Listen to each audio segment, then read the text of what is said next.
नमस्कार दोस्तों।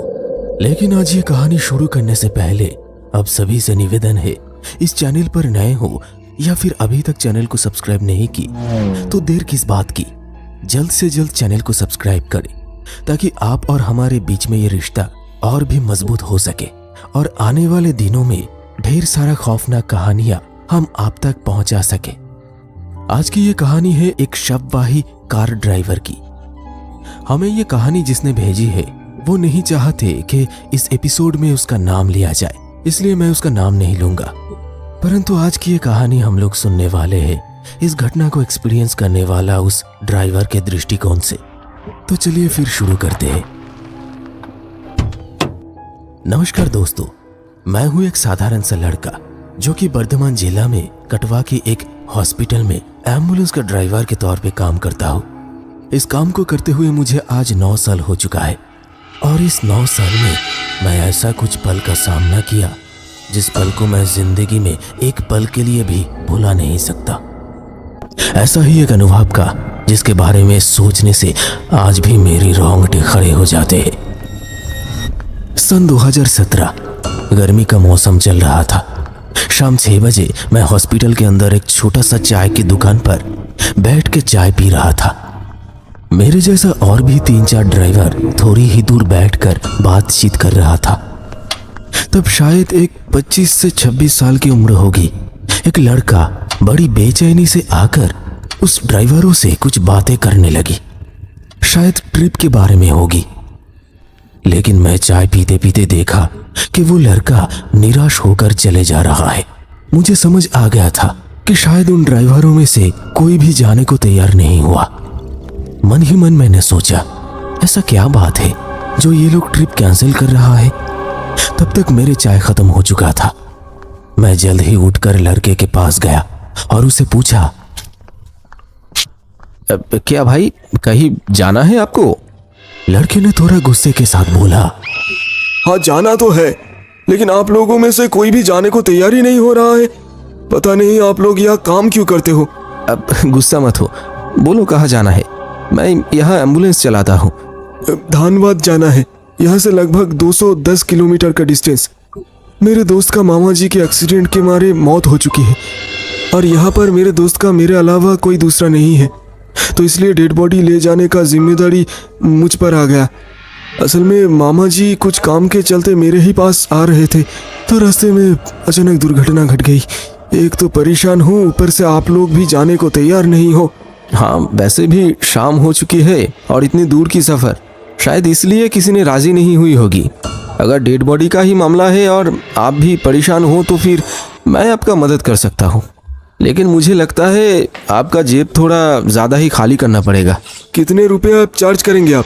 देखो 15,000 में तो काम चल जाएगा। ये तो कुछ ज़्यादा ही हो रहा है। हाँ, एक तो इतनी दूर का सफ़र, दूसरी बात मुझे लौटना भी पड़ेगा। कुल मिला के हिसाब किया जाए तो ये ट्रिप में मुझे फ़ायदा कुछ नहीं है, बस आपके मदद के लिए ही बोल रहा हूँ। अब देखो, सोच लो एक बार। लड़के ने अपने जेब से फ़ोन निकाला और किसी को कॉल लगाया। फ़ोन पे करती हुई बातें को सुनकर लग रहा था शायद वो उसके दोस्त को कॉल किया है। सब कुछ बोलने के बाद लड़के का दोस्त पैसा देने में राजी हो गया। इसके बाद 7:25 में मैं, मेरा हेल्पर और वो लड़का, हम तीनों डेड बॉडी को लेकर वहां से रवाना हो गए। सफर लंबा था, इसलिए सोचा धनबाद पहुंचने के बाद रात का खाना वहीं पर निपटाएंगे। अगर हाईवे खाली मिली तो थोड़ी ज्यादा स्पीड पकड़कर आगे बढ़ना पड़ेगा। यही सारी बातें सोचते हुए हम लोग रवाना हो चुके थे। रात धीरे धीरे गहरा होता जा रहा था, लेकिन बीच रास्ते में लगभग 10 किलोमीटर सड़क कुछ दिन पहले हुई बारिश की वजह से कीचड़ से भरी हुई थी, क्योंकि वो सड़क पहले से ही टूट चुका था और जगह जगह गड्ढा होने के कारण वहां से जाने में बहुत ज्यादा वक्त बीत गया था। उस 10 किलोमीटर सड़क पार करने में रात के 11 बज गए थे। हम तीनों गाड़ी के आगे की तरफ ही थे, पीछे कोई नहीं था, सिर्फ उस डेड बॉडी के अलावा। रात के अंधेरों में हाईवे के ऊपर से 100 की स्पीड पकड़कर चलती हुई एम्बुलेंस का अंदर अचानक एक जोर की आवाज आई। ऐसा लगा कि मानो गाड़ी के पीछे की दरवाजे में किसी ने जोर से पत्थर से मारा। पहले तो हम सब चौंक गए थे, लेकिन बाद में मुझे लगा शायद हाईवे पर कोई पत्थर था जो कि चलती हुई गाड़ी के व्हील के नीचे आकर स्लिप होकर एम्बुलेंस से टकराया। इसके बाद सब कुछ सही चल रहा था। हम लोग आसनसोल क्रॉस करके मुगम्मा तक पहुंच ही गए थे। तब रात के 2:30 बज रहे थे। लेकिन मुगम्मा तक पहुंचते पहुंचते मैंने देखा आगे का रास्ता फिर से बेहद ही खराब थी। मैं अपने गर्दन घुमाते हुए मेरे हेल्पर और उस लड़के की तरफ देखा तो वो लोग तब तक सो चुके थे। मुझे भी थोड़ी थोड़ी नींद आ रही थी, लेकिन क्या करूं, ड्राइवर का जो काम है जागना ही पड़ेगा। मैं अपने जेब से नया नया खरीदा हुआ स्मार्टफोन निकाला और लोकेशन ऑन करके देखा तो पता चला आगे लेफ्ट साइड एक छोटी सी कच्चा सड़क है जो कि गांव से होकर मुझे शॉर्टकट में आगे हाईवे तक छोड़ देगा। क्या पता शायद गांव का रास्ता फिर से जहां हाईवे पर मिलती है वहां से सड़क ठीक ठाक मिल जाए। ऐसी गड्ढों से भरी हुई सड़कों में गाड़ी चलाना बहुत ही मुश्किल है। ऊपर से पीछे किसी इंसान का लाश, अगर गाड़ी के हिलने की वजह से वो लाश गिर जाए तो अच्छा नहीं होगा। इसलिए उन लोगों को बिना डिस्टर्ब किए लोकेशन को फॉलो करते हुए मैं गाड़ी को लेफ्ट साइड एक रास्ते में डाल दी।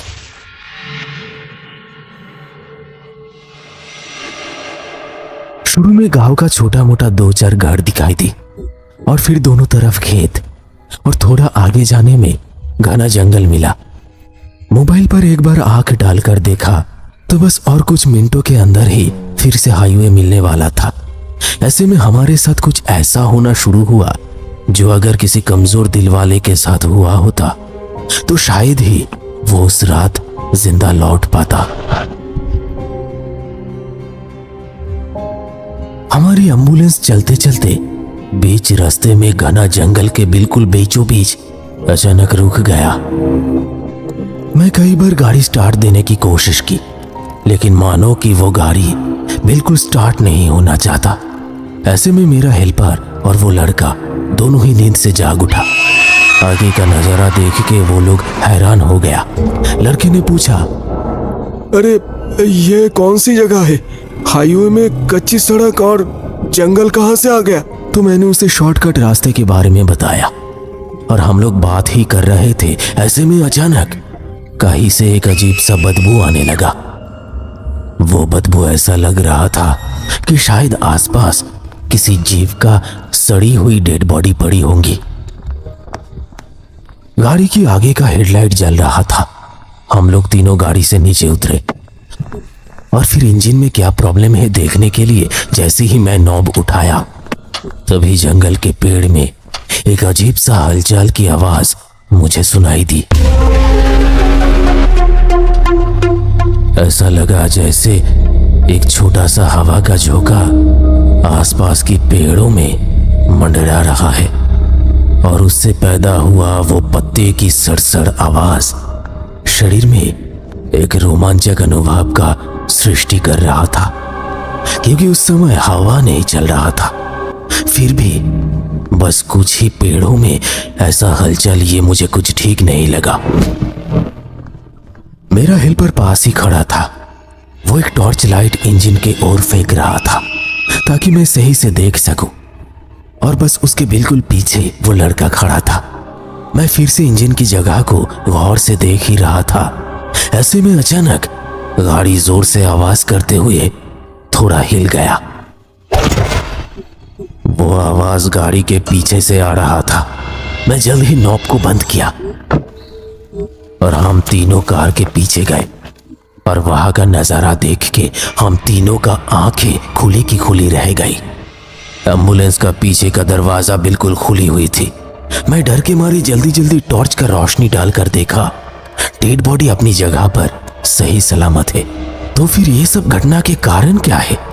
और फिर हम लोग पीछे का दरवाजा बंद करके लॉक कर दी और जैसे ही आगे बढ़ा तो गाड़ी की आगे हेडलाइट से निकली हुई रोशनी में साफ साफ देखा, थोड़ी ही दूर कच्ची सड़कों के दोनों तरफ जंगल में पेड़ के पीछे से कई सारे साया थोड़ा हिलकर झांकते हुए हमारी ओर देख रहा है। हेडलाइट की जलती हुई रोशनी में उन जीवों का आंख मानो जैसे कि अंगार की तरह जल रही है। लेकिन ऐसा जीव हम लोग किसी ने कभी भी आज तक नहीं देखी थी। उस चेहरे के बारे में ठीक से बता पाना बेहद ही मुश्किल है। ऐसा अजूबा और खतरनाक चेहरा बस जिंदगी में पहली बार देख रहा था। मैं थोड़ा नजर घुमाकर देखा तो मेरे पास खड़ा हुआ वो लड़का और मेरा हेल्पर दोनों डर के मारे कांप रहा था। अगले ही कुछ मिनटों के अंदर जो घटना घटी वो आज भी याद करने से ही मेरा शरीर पत्थर जैसा कठिन और भारी हो जाता है। हम लोगों ने देखा हमारे आगे वो अजीब सा चीज धीरे धीरे बाहर निकल रही है। उसके शरीर में कोई खाल नहीं था। कच्ची मांस से बनाई हुई वो शरीर देखते ही मन में एक घिन आ जाती है और वो जीव के शरीर से लाल जैसा कुछ टपक रही है। वहां पे 5-6 साए होंगे। हर कोई साया अपने हाथ और पैर के बल जमीन से घिसकते हुए हमारे ओर आगे बढ़ रहा है। इस चीज को कोई जीव कहे या फिर जानवर, कुछ समझ नहीं आ रहा था, क्योंकि ये लोग इंसान तो बिल्कुल नहीं हो सकते और कोई जानवर भी शायद ही ऐसा पैदा होता है। इतनी घिनौनी चीज इस दुनिया का नहीं हो सकता। तो फिर ये लोग कहां से आए हैं? मैं अपने आप को बार बार पूछता रहा और एक ही झटके में मेरे दिमाग पर कुछ बातें घूमने लगा। मैं जल्द ही अपने जेब से एक मैचिस निकाला और आग जलाया। मुझे पता चल चुका था ये लोग कौन है। ऐसे में मेरी नजर सड़क के पास जमा हुआ कुछ सूखी हुई पत्तों पर पड़ी। बिना कुछ सोचे समझे मैं उस पत्तों में आग लगा दी और देखा वो भयानक सा चीज वहीं पे रुक गया है। वो और आगे नहीं आ रहा है। फिर मैं चिल्लाते हुए कहा, तुम लोग जल्दी से जल्दी गाड़ी के अंदर बैठ जाओ। मेरा हेल्पर और वो लड़का दोनों गाड़ी के अंदर घुस गए। मैं थोड़ी और सूखे पत्तों को एक साथ जमा करके आग को बढ़ाया और फिर गाड़ी के अंदर चढ़ गए।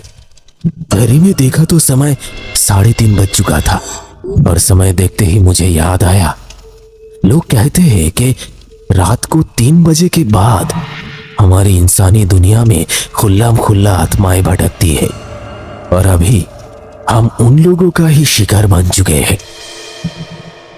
ऐसे में अचानक बाहर जोरों का हवा बहने लगी। मैं उस लड़के से पूछा, क्या तुम इस डेड बॉडी को लाने से पहले उसे नहलाया था? लड़के ने बोला, नहीं, इस बारे में मुझे कोई कुछ नहीं बताया। अरे इतनी दूर का सफर, वो भी रात में।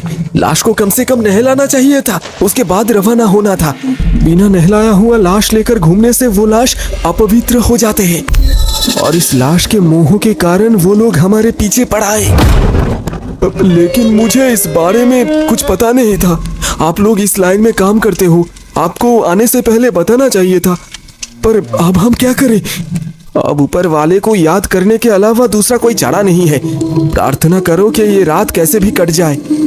उस समय लेफ्ट साइड सूखी हुई पत्तों पर वो आग समय के साथ साथ धीमी होते जा रहे थे। ऊपर से बाहर बहती हुई हवाएं आग की चिंगारी को लेकर एक मौत की खेल में झूम उठा था।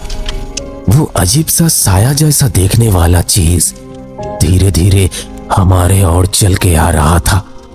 मुझे लगा शायद यही रात हमारे लिए अंतिम रात होने वाला है। भगवान जी को स्मरण करते हुए हम तीनों गाड़ी के अंदर बैठकर डर के मारे पसीना पसीना हो चुके थे। ऐसी परिस्थिति में मैं कई बार गाड़ी को फिर से स्टार्ट देने की कोशिश की, लेकिन गाड़ी जैसे कि वैसे ही पड़ी रही। स्टार्ट होना तो दूर की बात, एक आवाज तक नहीं की। ऐसे में अचानक कार की छत पर एक जोर की आवाज होती है। आवाज से पता चलता है कि कुछ बड़ी चीज छत के ऊपर गिरी होगी या फिर उन साया जैसा दिखने वालों में से कोई आकर बैठी है। हम तीनों एक दूसरे की ओर देख रहे थे। अब क्या किया जाए समझ में नहीं आ रहा था। और तभी अगले ही पल एक डरावना चेहरा आगे की कांच की उस पार से हमारी ओर झांकती हुई नजर आई। जिंदगी में पहली बार इतनी करीब से हम तीनों उस अजूबा को देख रहे थे। वो अपना सिर हिलाते हुए हमारी ओर देखकर गाड़ी के पीछे रखी हुई डेड बॉडी की तरफ देखा। मैं समझ चुका था ये पिशाच है और अब वो लोग ये डेड बॉडी को खाना चाहते हैं। अगर उसके भोजन में हम लोग बाधा डालते हैं तो ये पिशाच हमें ही खा जाएगी। ऐसे में ना जाने अचानक क्या हुआ, उन साये में से हर कोई एक साथ रुक गए और कुछ ही सेकंड रुकने के बाद जमीन से खिसकते हुए सड़क के दोनों तरफ जंगल में भाग जाते हैं।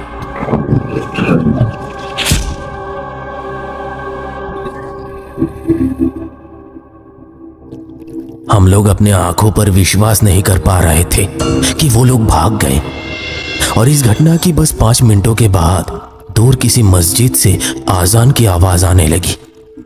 मैं समझ चुका था कि वो लोग अपने दुनिया में लौट गए। अगर थोड़ी और देर हो जाती तो पता नहीं हमें और क्या क्या झेलना पड़ता। लेकिन अजीब बात यह थी, आजान की उस आवाज के साथ साथ बस एक ही बार ट्राई करने में हमारा गाड़ी फिर से स्टार्ट हो गया था।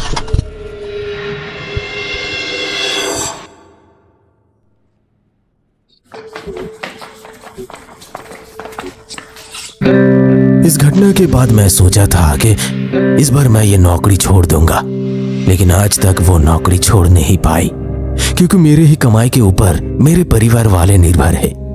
और आज भी इस ड्यूटी को करते हुए मैं कई सारा परिस्थितियों का सामना किया हूँ। अगर मौका मिले तो वो कहानियां भी आपको जरूर सुनाएंगे।